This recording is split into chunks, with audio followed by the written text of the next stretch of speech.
Long ago, in a world where the veil between the living and the dead was as thin as a spider's thread, there lived a great king. This king, however, was not content with what he could see and touch.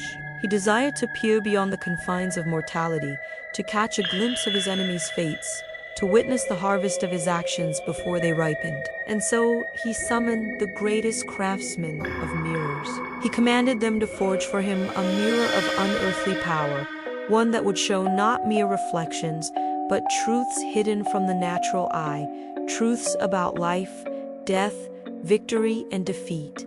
The craftsmen labored for years. They ground and polished the glass until it became a portal, a window to the unseen. But when the mirror was finally unveiled, it showed the king not his enemy's fates, but something far more unsettling, his own end, his own death. The sight of his own mortality filled the king with dread. He knew then that the mirror was too powerful to be kept. If others saw their deaths, they would surely be consumed by fear. So he hid the mirror deep within his palace, encasing it in thick walls and locking it away, hoping to keep its existence a secret forever. But secrets have a way of seeping out, and the knowledge of the mirror's existence did not stay buried for long. One day, many years later, the king's direct descendant, a young boy named Kofi, heard whispers of the legendary haunted mirror from the village elders. Intrigued and skeptical, he decided to investigate. Despite warnings from his family and the townspeople, he ventured into the forbidden part of the palace where his ancestors had once concealed the mirror. When he entered the dusty chamber, he found the mirror intact, still shrouded in mystery and legend. Driven by curiosity, he removed the cloth covering it, revealing a smooth obsidian surface that seemed to absorb the light around it. As he stared into its depths, he saw not his reflection, but his own death, his lifeless body lying in a field. Surrounded by the villagers, startled by what he saw, he tried to convince himself it was just a trick of the light, a figment of his imagination.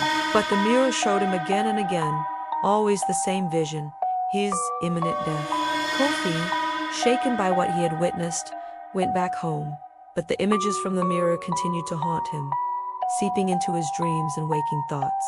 Unable to bear the burden any longer, he decided to seek help from the village healer, a wise woman known for her knowledge of ancient lore and rituals. When he told her about the mirror and its visions, she listened intently, her wrinkled face etched with concern. Finally, when he finished his tale, she spoke in a low, gravelly voice. "The mirror shows the truth, Kofi, whether we like it or not. It is a gift and a curse, a window to the unseen.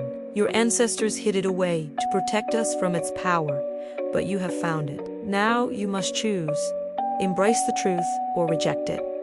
Kofi, torn between disbelief and mounting fear, chose to reject it. He thought the visions were just a story, a myth to scare people into submission.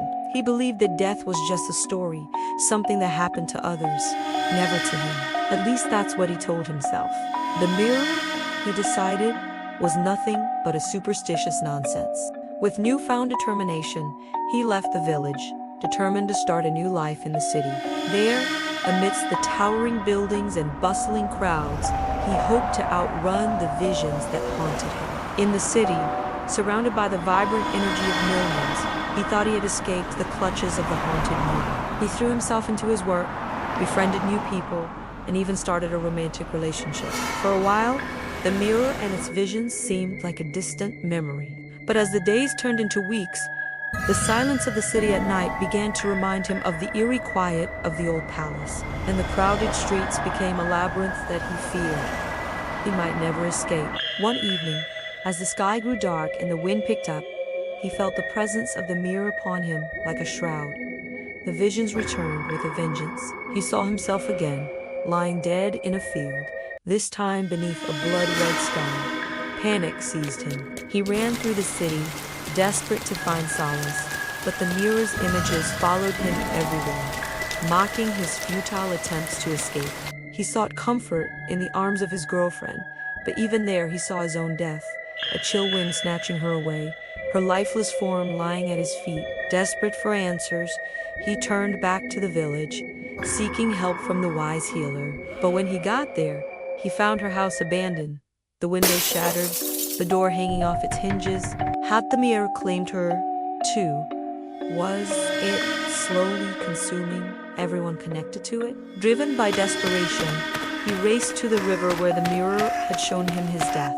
But as he approached, he realized with growing horror that the river was rising, swollen by recent rains. In the distance, he saw a small boat struggling against the current. It was his boat. He was in it. As he watched, helpless, it overturned, tossing him and his girlfriend into the raging water. Struggling in the current, he reached out for help, but no one came. He turned to the shore, hoping to scramble out, but it was too far. The river, swollen by the rains, had claimed the path, leaving him stranded in the middle. Panic surged through him, the icy water stealing his breath. He thrashed about, trying to keep his head above the water. But the current was strong, pulling him down into the muddy depths. And then he saw it, the bank, a lifeline, a tree branch jutting out above the water. With a last surge of strength, he reached for it, his fingers scrabbling for purchase.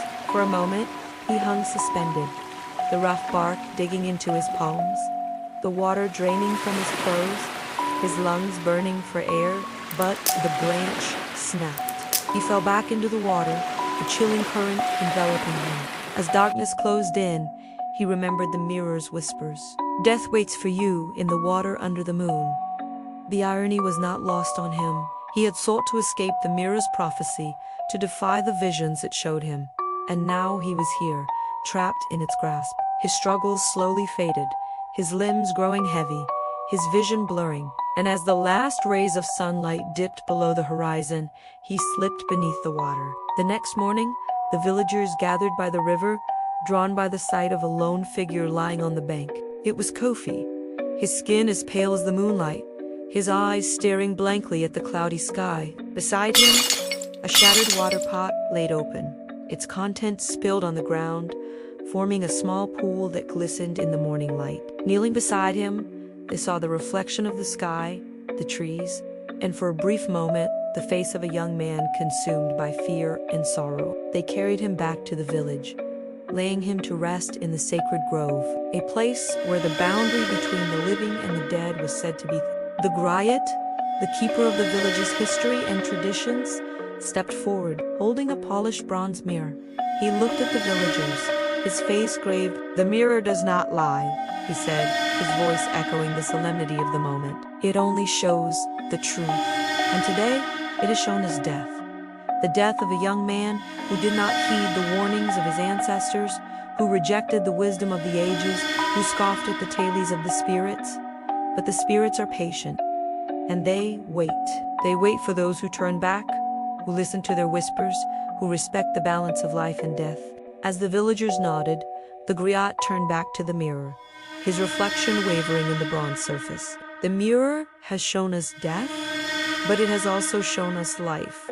The life that continues despite death, the life that flows like the river, ever changing yet ever constant. For death is not the end, but a beginning of a new journey, a new understanding, a new wisdom. And it is in this wisdom that we find the balance between the physical and the spiritual, between life and death, between the seen and the unseen." As the ceremony ended and the villagers dispersed, the bronze mirror lay forgotten on the ground, its surface clouded with age and neglect. But in the clearing where the ritual had taken place, a single water droplet glistened in the sunlight. It seemed out of place, a small circle of silver in a sea of green. And as the sun climbed higher in the sky, its reflection grew larger, brighter, until it filled the entire clearing with its light. And in that light, the image of a curious child holding a small mirror appeared, his eyes wide with wonder, his face illuminated by the ancient magic of the mirror. The cycle, it seemed, was about to begin anew.